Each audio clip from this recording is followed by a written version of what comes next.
Os fantásticos eventos ufológicos de Guarabira. A cidade de Guarabira, na Paraíba, é palco de muitas aparições de OVNIs. A revista Super Interessante, por exemplo, publicou em 2016 que Guarabira é um local onde todos os amantes da ufologia obrigatoriamente têm que fazer uma parada para fazer vigílias e registros de avistamentos, ou ser abduzido por eles. Ufologistas dizem que basta fazer uma tomada aérea para se constatar que a cidade tem a forma de um disco e que no passado teria sido um local de pouso de OVNIs.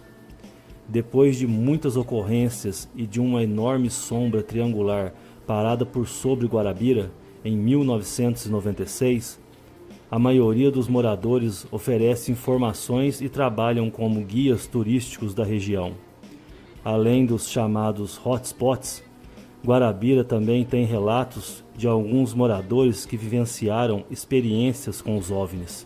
São conhecidos como hotspots, locais onde foram relatados ao longo dos tempos variadas ocorrências ufológicas, como abduções, luzes que perseguem e atacam moradores, mensagens em forma de desenhos em plantações, os agroglifos, e avistamentos simples de luzes na noite, ou mesmo de dia objetos ao longe, assim como contatos imediatos de 1º ao 7º graus. O Brasil é o país onde se concentra a maior parte dos hotspots do mundo, que se espalham de norte a sul. Esses lugares de alta atividade ufológica se tornaram rotas para um turismo diferente, de curiosos, interessados e estudiosos, para ver, registrar ou mesmo para tentar trazer à tona as evidências existentes dos notórios acontecimentos envolvendo extraterrestres. Como não se fosse o bastante todo o mistério como pela anormalidade dos acontecimentos a qual são envolvidos os discos voadores, a maneira com que é passada a informação faz-se enraizar os aspectos míticos do fenômeno. Um exemplo disso é o que vem acontecendo com os relatos de avistamentos de UFOs em Guarabira, a 50 quilômetros de João Pessoa, na Paraíba, cidade com cerca de 50 mil habitantes numa região conhecida como Brejo Paraibano. Wellington Francisco de Lima, técnico em telecomunicações e membro da equipe de pesquisas ufológicas de Guarabira, a EPUG, afirma que há um grande aumento nos avistamentos. Aqui estão aparecendo muitos discos voadores, difícil de crer, tem hora que parece até estar assistindo a produção de um filme, garante o pesquisador. A imprensa local chegou a trabalhar em alguns casos.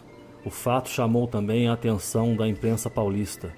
O jornal O Estado de São Paulo, que enviou uma equipe de reportagem e publicou uma matéria de página inteira, intitulando a cidade de Capital Brasileira dos OVNIs, que não teve um impacto positivo para os eventos, porque levou o público de algumas cidades da região, como da capital João Pessoa, acreditarem que tudo não passava de uma grande jogada de marketing, ocasionando assim o aquecimento de seu turismo. Contudo, há relatos de avistamentos de fenômenos desconhecidos em outros municípios, como Manguape, São Mamede, Patos, São Neves, Jaguaribe e também na capital João Pessoa. Não há rota aérea sobre a cidade de Guarabira, por isso se torna bem mais fácil a identificação desses objetos. Tirando que por lá, aparentemente, eles perdem a timidez se aproximando com voos a baixíssima altitude, bem próximos ou até mesmo por sobre a cidade. Não é à toa que Guarabira foi intitulada a capital nacional dos OVNIs. A partir deste ponto, vocês observarão uma pesquisa feita sobre uma matéria publicada na revista eletrônica Vigília em 1996. A população de Guarabira ficou muito apreensiva com todos estes acontecimentos. Umas 300 pessoas puderam presenciar no dia 15 de outubro o sobrevoo de um objeto de proporções gigantescas que, segundo relatos, estaria a uns 50 metros do solo nos intermédios do centro da cidade. Wellington descreve um objeto aparentemente esférico e de luminosidade intensa que clareava até o chão por onde passou. De repente ele parou e então mudou de forma, ficando com um formato triangular. Simplesmente extraordinário, comentou entusiasmado o membro da IPUG. Naquela noite, por toda a cidade, surgiriam relatos de avistamentos de objetos esféricos, cilíndricos, discoidais e triangulares. Esta então seria a segunda aparição em grande escala nos céus da cidade de Guarabira. A primeira aconteceu no dia 3 de março, mesma data da fatalidade ocorrida pelos mamonas assassinas. Muitas pessoas relataram ter visto 26 objetos fazendo manobras impossíveis de serem realizadas pelas aeronaves construídas pelo homem nos céus do município. Nesta segunda vez, ao invés de entusiasmo, o fenômeno provocou pânico.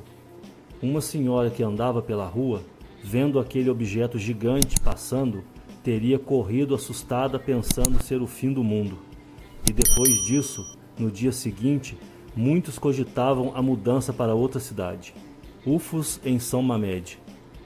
No estado da Paraíba, as aparições de OVNIs não estão restritas a Guarabira. No dia 14 de outubro, em uma segunda-feira, os moradores de São Mamede também tiveram um encontro inusitado. A notícia foi veiculada pelo jornal O Norte. Na noite de 18 de outubro, Antônio França, que saiu para caçar com um grupo de amigos como era de costume, relatou que, lá pela meia-noite, presenciou, segundo suas palavras, uma grande tocha luminosa que vinha em direção ao grupo de caçadores, em meio à mata. Todos puderam ver e até acharam que o objeto ia pousar. Logo no início fiquei temoroso, mas depois comecei a vislumbrar o objeto até que ele foi embora, comentou França. E houve vários outros relatos de avistamentos nos 2 dias que se seguiram.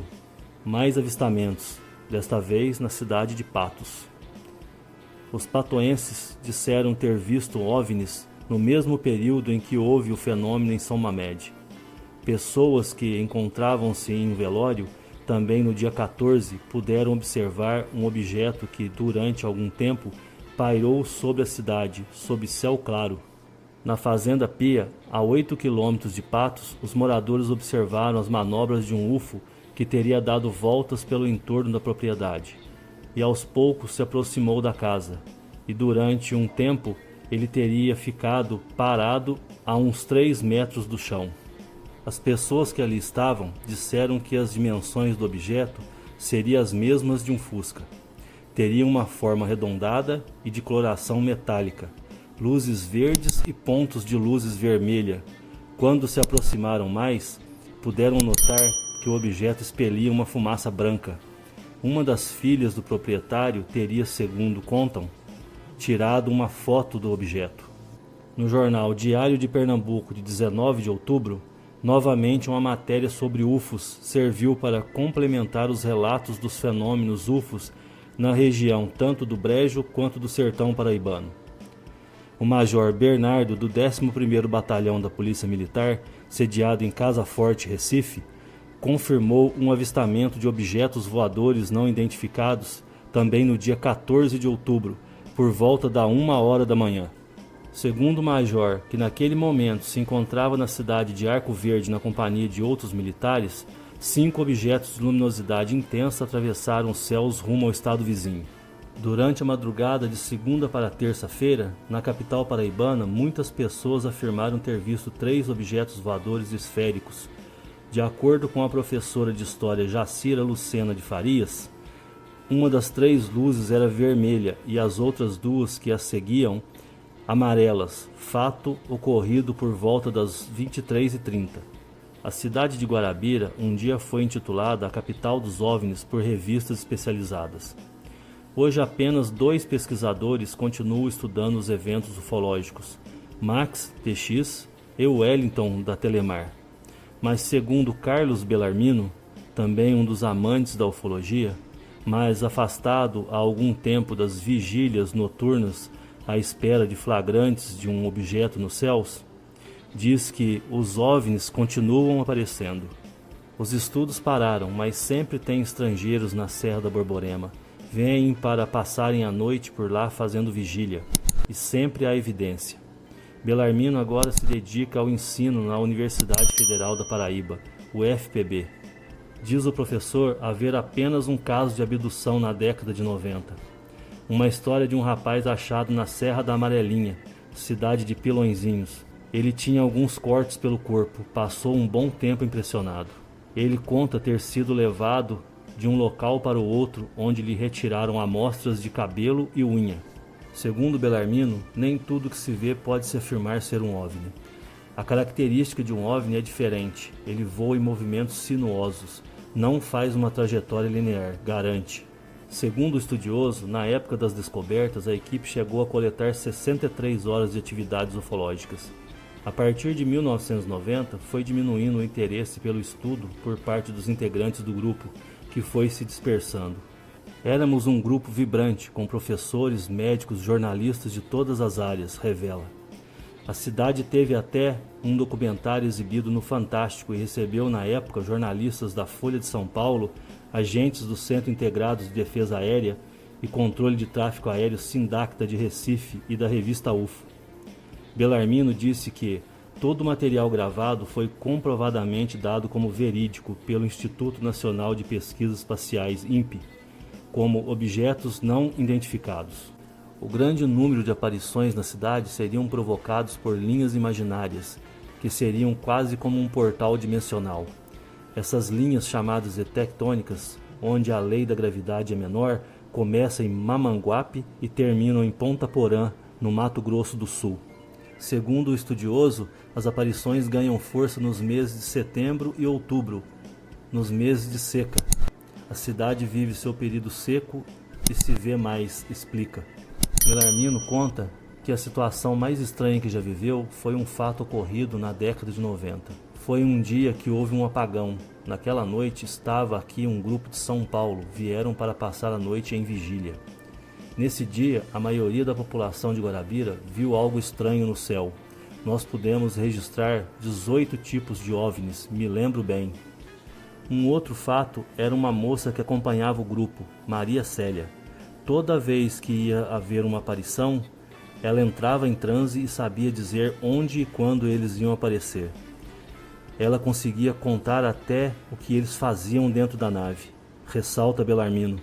Explicando por que abandonou os estudos de OVNIs, Bellarmino confessa que é uma dedicação dispendiosa, precisa de dinheiro e tempo. Hoje ainda acho muito interessante, e é tudo verdade.